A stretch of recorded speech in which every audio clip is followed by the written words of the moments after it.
I'm Silvia Ribeiro. I work with ETC Group, which is a small international research collective that works on the impact of new technologies on peoples and communities, and I am based in Mexico City. Everywhere where we go, we can see that companies are trying to increase their grasp, their control over people and also over nations, over markets, and they do this also through technologies. So I described some of these technologies like Terminator or gene drives in biotechnologies, but they are also trying to do the same with, for instance, the technologies that are applied to climate.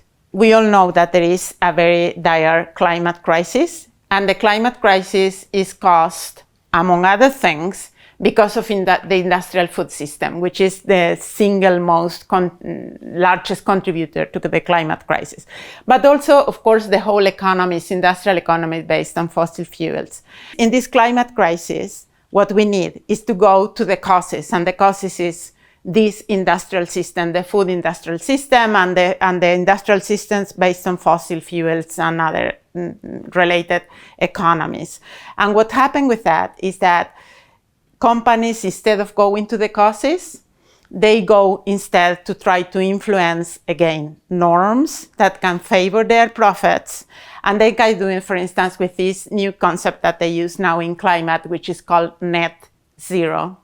And you will hear all over governments and also companies speaking about that. We are going to get to net zero in 2050. And that is really a trap. It's a trick. Because we don't have any room to continue increasing emissions. We are already in a point where the emissions of greenhouse gases are in such a point that we have to reduce them. Otherwise, we will be reaching tipping points in the global system, causing floods and causing droughts that are extreme, and people cannot take any more of those. We are already suffering of those. But what does the companies do? That they resort to this concept of saying, if we can continue increasing emissions, because we will compensate them through net zero, is what they call. It's not about reducing emissions, it's about increasing and compensating. And they compensate it through two main mechanisms, either carbon markets or technologies.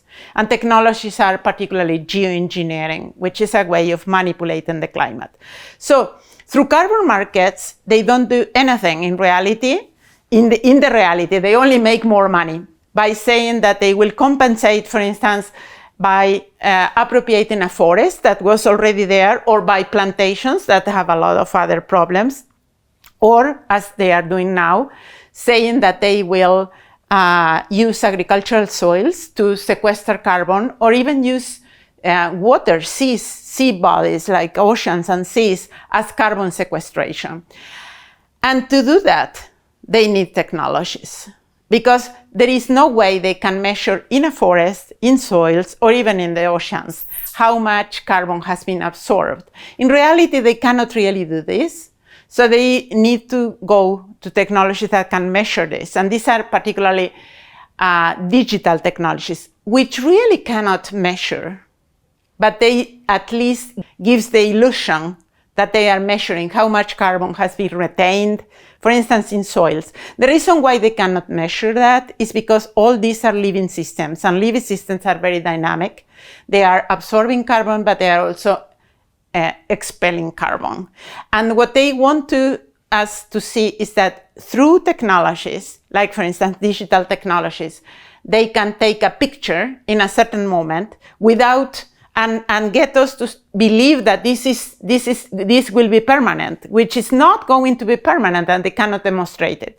So one way of using technology to control this is this so-called certification on measuring of carbon absorption and what they call carbon sequestration. Sequestration is when it is permanent, but in reality, none of the living system is permanent. So it's a way of like forcing nature through these digital technologies. And the other extreme is that, all these companies committing to net zero in climate today, which is about increasing emissions and then compensating. So they compensate it through saying that they some forest or some soil somewhere will absorb. But the other way is that nowadays, of the 2,000 largest companies in the world, almost all of them has made some kind of net zero pledges.